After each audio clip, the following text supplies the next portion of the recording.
Alright guys, balik lagi di channel teman santuy dalam pembahasan alur cerita Baltatruk The Heaven episode 169. Sebelum masuk ke alur ceritanya, kita rekap santuy dulu sedikit aja episode sebelumnya. Demi bisa menyembuhkan pohon Bodhisattva, Xiaoyan mengerahkan seluruh kekuatan untuk membantunya keluar dari penderitaan, sehingga membuatnya mendapatkan harta karun hati Bodhisattva dan kesempatan berlatih di bawah pohon tersebut. Meski Hunyu bersama Ju Yifeng memiliki sifat dengki dan mencoba untuk menggagalkan proses Xiaoyan, tapi sayang pohon kuno segera menghentikan niat buruk mereka. Sampai akhirnya Xiaoyan berhasil menerobos ke puncak Dozun 9 perubahan. Terus gimana sih kelanjutan alur cerita di episode kali ini? Penasaran ya kan? Jadi langsung aja simetriskan posisi rebahan, siapkan secangkir minuman, inilah waktunya kita baku hantam.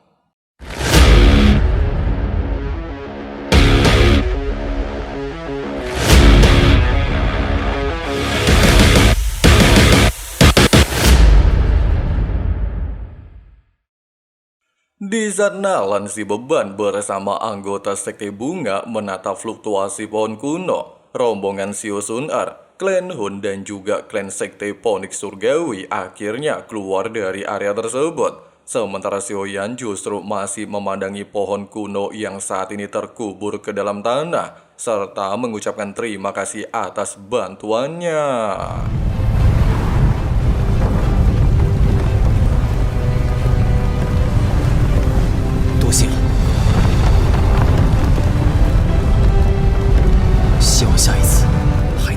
Meskipun Guking yang merasa cukup sedih tidak bisa melihat jantung Bodhisattva, namun ternyata tidak ada yang tahu kalau jantung tersebut kini telah didapatkan oleh Xiaoyan.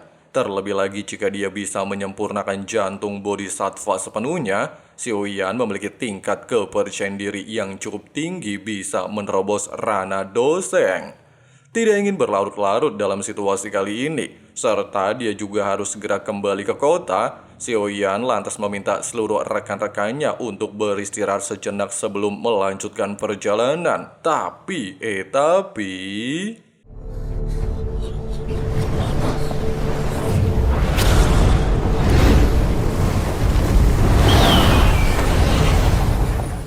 Ketika semua orang merasa bingung dengan kejadian barusan, Guking yang menjelaskan bahwa klan Ponik Iblis Surgawi telah menggunakan formasi penyegel ruang dan seringkali mencari gara-gara sama King Xiaoyan. Tanpa basa-basi dan gak pengen menunda waktu lagi, Ju Yifeng segera menyerahkan urusan ini kepada Hunyo, sehingga dia langsung mengaktifkan sebuah formasi ruang spasial dan memanggil seorang tetua aliansi Aula Jiwa bernama Guyou Rana Banseng.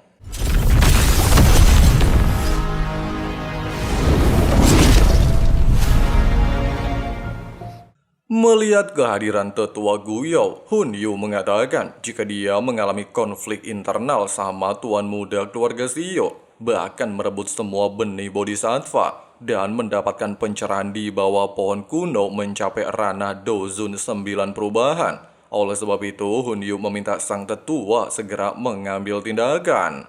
Di tengah situasi kepanikan, Guking yang pada awalnya mencoba untuk menggunakan ruang spasial memanggil tetua klan Gu, namun sayang hal tersebut percuma saja, di mana ternyata formasi Ju Yifeng telah menyegel ruangan ini agar tidak seorang pun bisa memanggil bala bantuan, sehingga Guking yang beranggapan jika Hunyo dan Ju Yifeng sudah mempersiapkan rencana ini dari awal. Sementara itu, Guyou malah tertarik ngeliat diri Sun-ar. Pasalnya wanita itu tidak hanya memiliki garis darah keturunan dewa, tetapi juga dikenal sebagai penerus paling sempurna dari klan Gu. Di tengah-tengah percakapan tersebut, meski Hunyu memaksa Guyou segera melakukan tugasnya, tapi jelas Guyou menolaknya dengan alasan kalau dia baru pertama kali keluar dari Aula Jiwa, jadi mau ngapain buru-buru, gitu katanya guys. Tidak berselang lama, selain Guyou memperkenalkan diri kepada rombongan Xiaoyan, Dia juga bersedia meringankan konsekuensi jika Xiaoyan ikut bersamanya pergi ke Clan Hun atau pengen duel baku hantam bersamanya terlebih dahulu. Menyadari kesenjangan kekuatan di antara mereka berdua, Xiaoyan berencana untuk mengalahkan Pak Tua Bangka dengan teratai 4 gabungan api surgawi. Oleh sebab itu, Sun Er bersama ketiga cabe-cabeannya akan mengulur waktu demi Akang Xiaoyan. Nah, dikarenakan Jinus muda telah menetapkan pilihannya, Gu Yao tanpa basa-basi mengeluarkan energi kegelapan dari tongkatnya, serta memperlihatkan sosok tubuh raksasa yang dikatakan adalah kekuatan proyeksi Rana Banseng.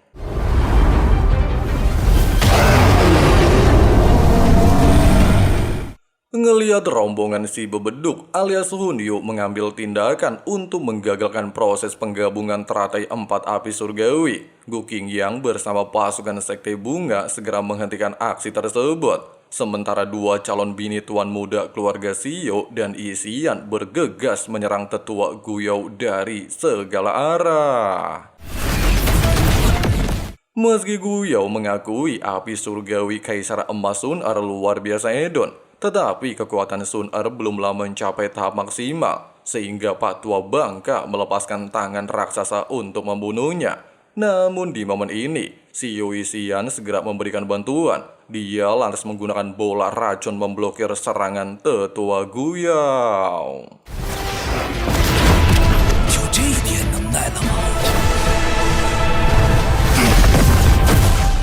Merasa kesal ngedengerin bebacot Gu Yao, Cailin mengambil inisiatif menarik perhatiannya, serta melepaskan panas surgawi. Kemudian dilanjutkan dengan kemampuan tebasan racun si Yui Xian. Tapi...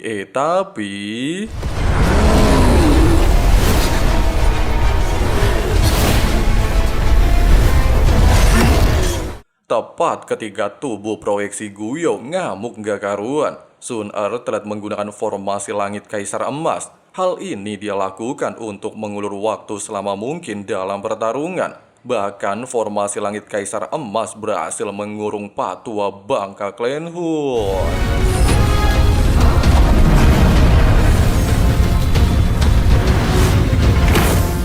Di bawah kekangan formasi langit Kaisar Emas, Gu Yao jelas tidak gentar sedikit pun. Dia bahkan justru merasa muak melihat kelakuan Sun Er dan segera mengaktifkan teknik pengorbanan jiwa untuk menghancurkan formasi tersebut, sehingga membuat Sun Er ketar-ketir jika tetua Gu Yao memiliki kemampuan penyatuan jiwa dengan kerangka tulang.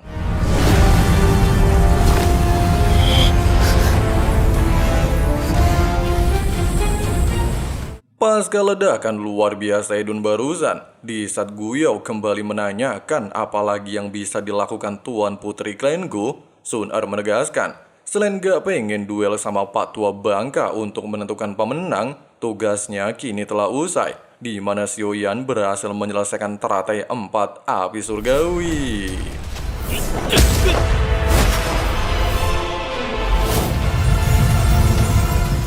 Di momen ini, melihat Gu Yao menunjukkan apresiasi menantikan penggabungan api surgawi milik Xiaoyan dan berharap teknik andalan tuan muda Clan Xiao tidak mengecewakan dirinya, King Xiaoyan tanpa basa-basi langsung melepaskan teratai ke arah tubuh Gu Yao. Sementara Pak Tua Bangka Awala Jiwa telah menggunakan zirah tulang puluhan jiwa memblokir teratai api surgawi. Dan ternyata...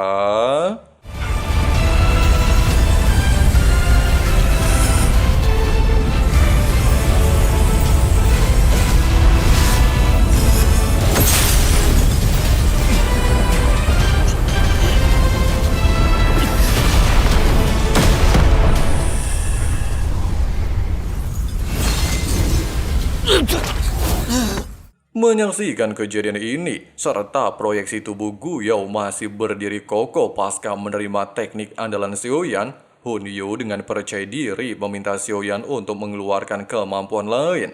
Tapi hal mengejutkan benar-benar terjadi. Berbagai retakan muncul di tubuh Gu Yao, sehingga membuat proyeksinya hancur jadi butiran mantan. Waduh...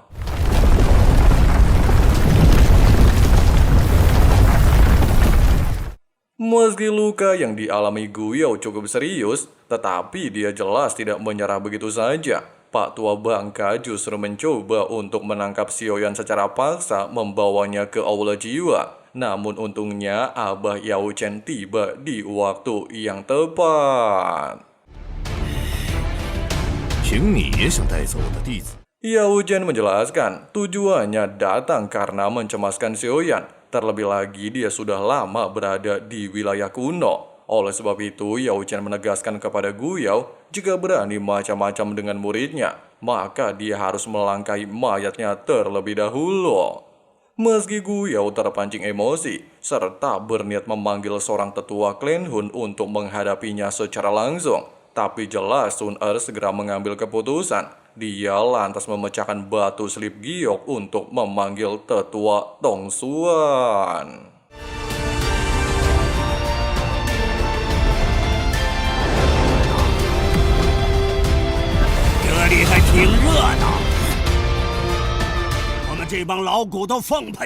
Dalam kondisi seperti ini, mendengarkan ucapan Hunyu tidak menemukan apapun selama penelusuran di pohon kuno, apalagi jantung bodhisattva. Guyou beranggapan jika mereka tidak berhak memanggil orang terkuat dari Klan Hun, sehingga dengan penuh rasa kecewa, dia memutuskan pergi meninggalkan tempat ini.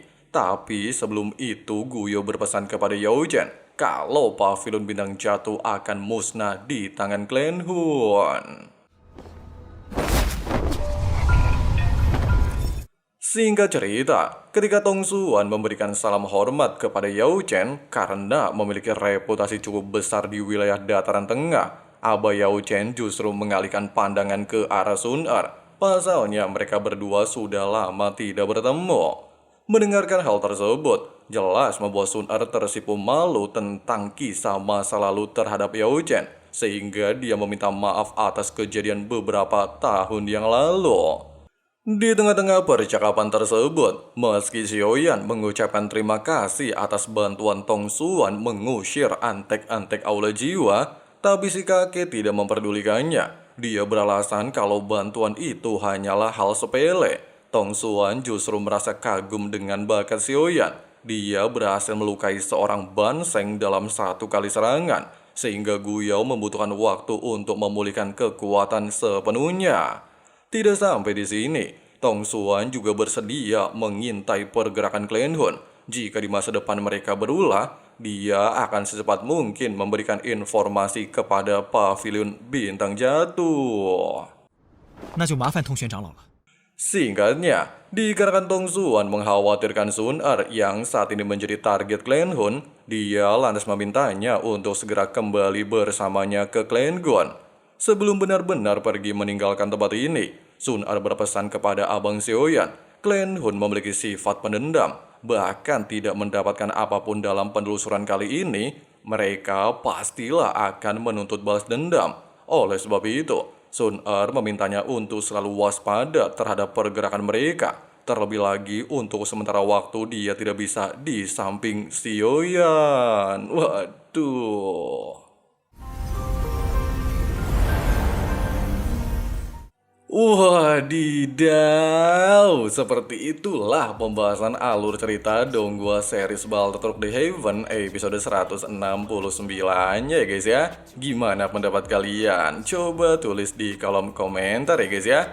Nah, buat teman-teman yang pengen tahu bocoran alias spoiler episode 170, kalian bisa klik link yang udah Mimin pin di kolom komentar ya guys ya. Atau langsung aja ke daftar playlist spoiler BTTH. Oke lah, makasih banyak buat teman-teman yang udah nyimak sampai habis. Di sini Abang Frank Ketua Sekte undur diri dulu. See you and bye. When everything is a lie, you'll find that out in some time. But when the things on your mind are all considered a crime, communication aside, we'll all just fight till we die. Is this an argument or just the start of it? Either way, I don't wanna be a part of it. Can I just get some space? I don't have the heart for this. I can't be picking up the pieces, fixing scars from this. Is this an argument or just the start of it? I wanna drive away so I can be so far from it. I wanna find a place where no one breaks their promises. this, or maybe drown myself in something that is bottomless. Take me back to a place where I felt at home. Take me back to a day when we weren't alone. Take me back to an age when the world felt small.